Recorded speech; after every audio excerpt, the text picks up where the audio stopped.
folks, my name is Tiernan and today I'll be doing a brief presentation on absolute pitch, which is also known as perfect pitch, especially pertaining within the Suzuki method, and also I'll be analysing a little bit of relative pitch within the Kadai method. First of all, I should briefly explain the two types of pitch. Absolute pitch is more or less the pinpointing of notes or sounds that are normally singular or that can be heard individually. So, for instance, a car horn going by, or something similar like that, a sound of machinery or something, or just even pulling notes out of thin air like this. I'll briefly demonstrate. I do have perfect pitch, so I will reach for a random note off the piano and see if I can identify it, so without looking, of course. D,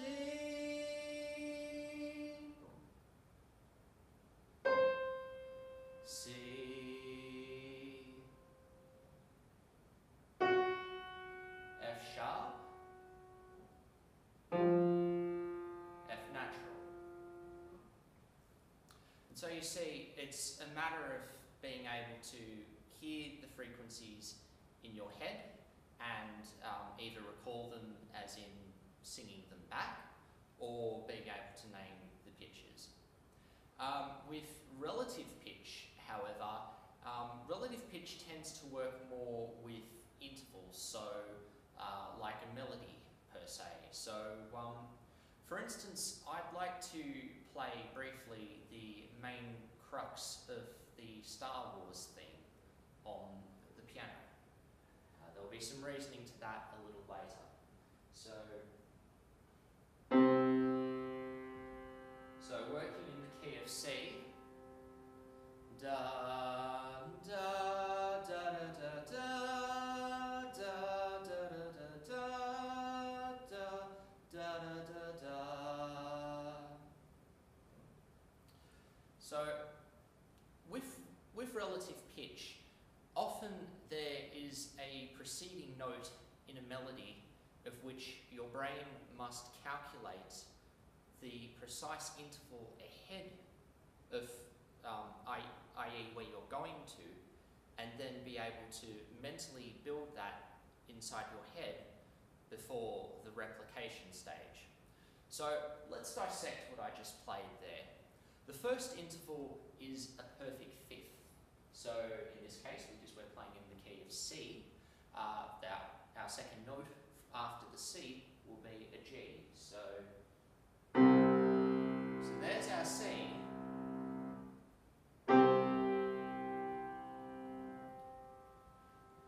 So our brain has essentially got to hear that sound to figure out the rough pitch difference from that C to the G. So in this case, da, da,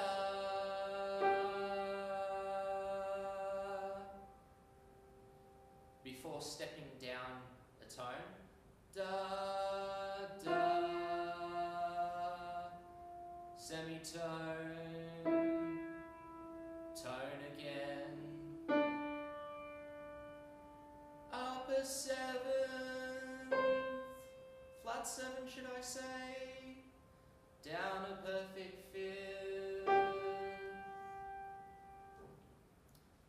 So automatically, if we are singing on our own and we are singing either with sheet music or without, we have to work out in our minds the rough positioning of notes.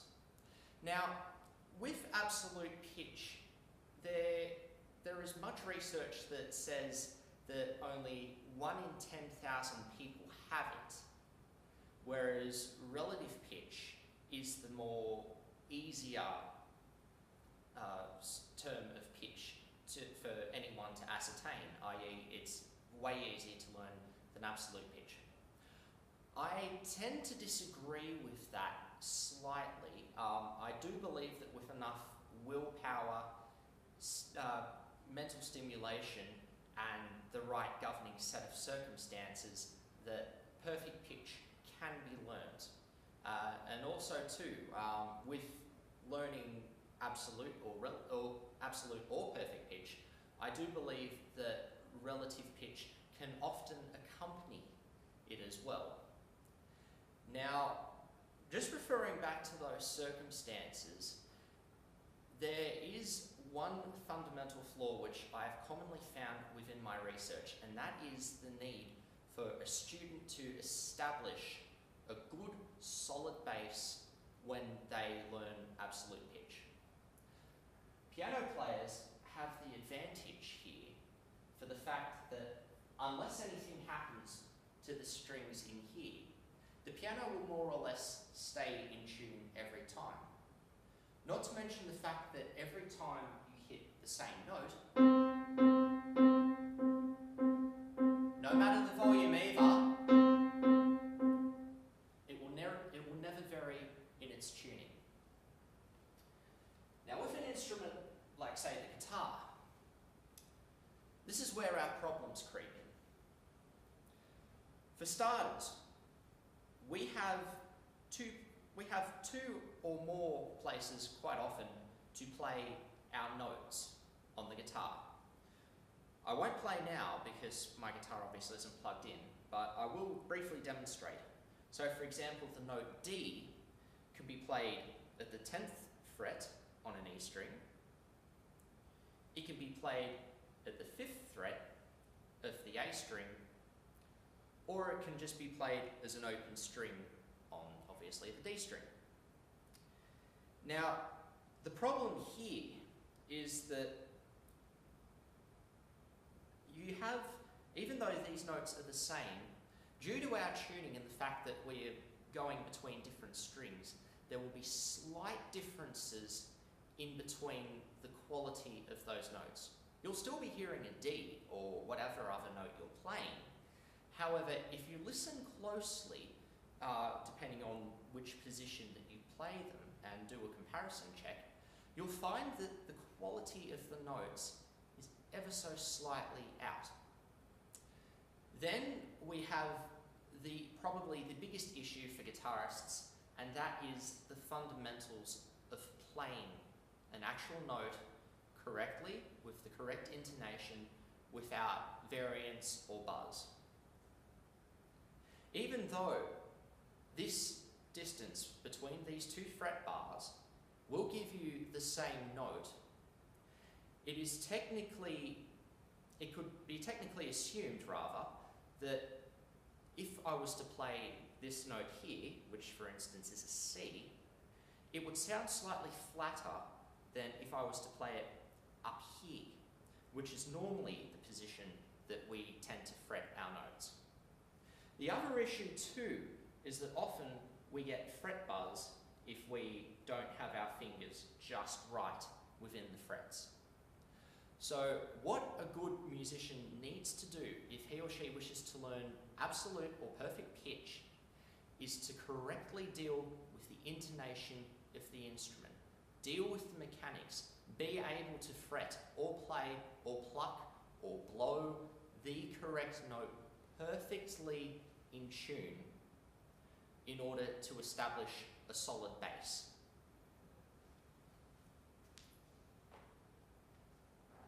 After all, there is a reason why they build houses on concrete and not sand.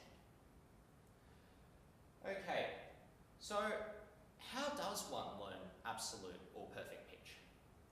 I believe the answer is not hard whatsoever. The answer is playing one note repeatedly over again. But the catch is you only do this for just a few minutes at a time, and even then, only a couple of times a day. So, let's start simple. I personally believe working in the key of C. Why? Because the key of C has no sharps or flats. You can keep it purely to white notes at first when learning perfect pitch, and therefore at that level you essentially have 7 to 8 notes within that octave, which over time you can master before moving on to the black notes to create our 12. So all it just is just simply just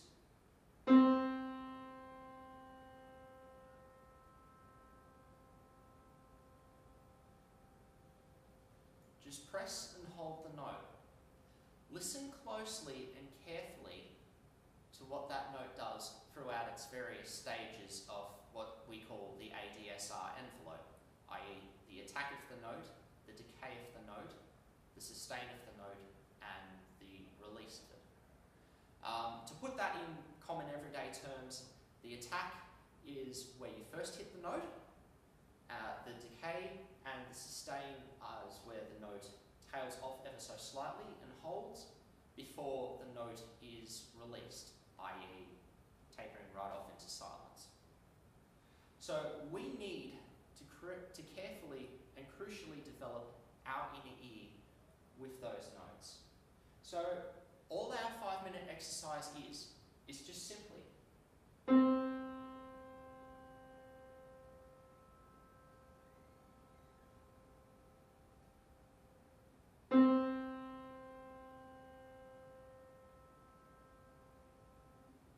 Now, it doesn't seem much, I know, and I would recommend that at first you don't try to sing or hum the note. Why? Because that adds more thought processes to our cognitive system, and if we do try and do too much at first, there is the chance that we do overload our senses, and this could be potentially bad for trying to concentrate. However, over time, definitely start trying to sing or hum. So, for instance, back to our C. Da.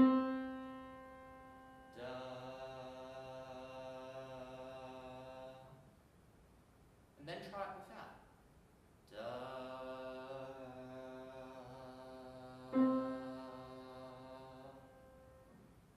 Now you may find that you are slightly sharp or slightly flat, but that's okay. Remember, it's all a matter of getting within that ballpark and then fine-tuning. So then from one note, what about the other 11? This is where I believe that some very careful choices of interval work is needed. So what we need to do is we need, at first, to focus on the octave. So, da, middle C, high C.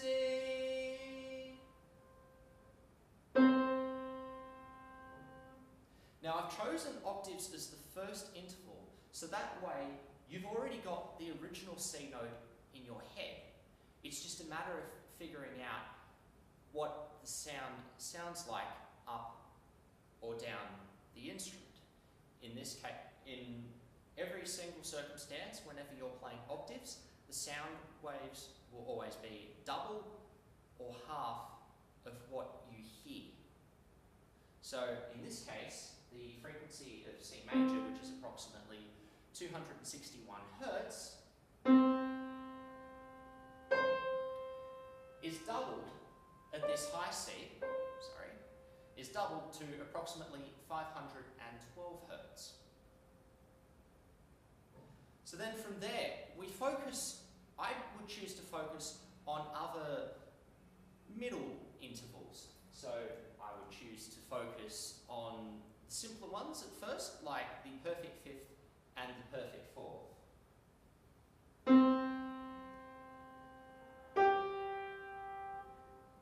So from here, da, da,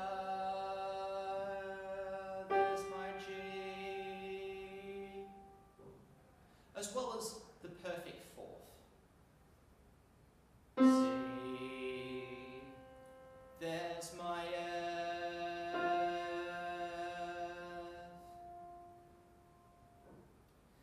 Now, the beauty of this is the fact that over time, when you become accustomed to the notes and you feel more comfortable with using them side by side, you can often use your mental stimulus to concentrate not just on what is being played during your exercises every 5 minutes, but after a while you start to listen to music around you and you start to hear intervallically. So for instance, I've chosen a rather interesting piece of music to try and concentrate on today. This piece is called Pure Imagination. It's from the 1971 movie Willy Wonka and the Chocolate Factory. Now there's a method behind this madness which I will show you about later on, because it relates moving from absolute pitch into relative pitch. Come with me and you'll be in a world of pure imagination. Take a look and you'll see into your imagination. Now I particularly want you to listen here in the melody, this part. We'll begin with a spin, traveling in the world of my creation. What we'll see will... Okay, so let's focus on just that one bit. In this case, this piece is written in the key of D major. Perfect, because I believe we should always focus on the major keys first when learning absolute or relative pitch, and then focus on the more unusual keys after the minors. So in this case, we start with the melody notes of B, D, A. Now let's analyse those notes for a minute. From B to D, we have a minor third. From D to A, we have a perfect fifth. And we have that 2 times. So, come with me and you'll be.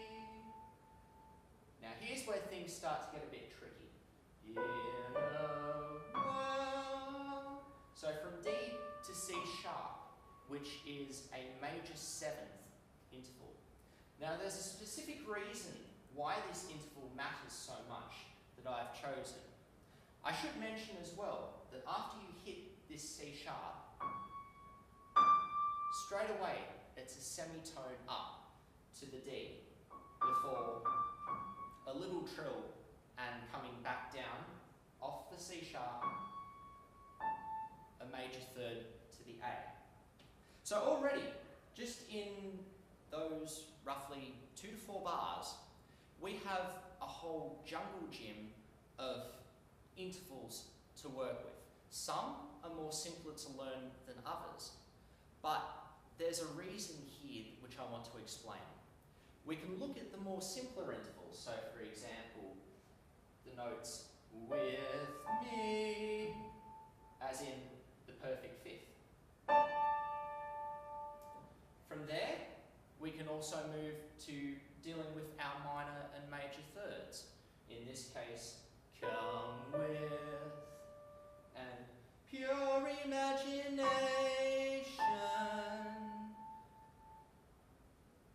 So I should note that I am tackling these in degrees of difficulty, so going from easiest to most difficult. Now, the 2 hardest intervals out of here are ironically the ones that are very close to the octave.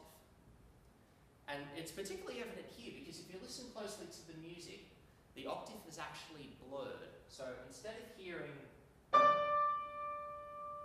what we hear is we hear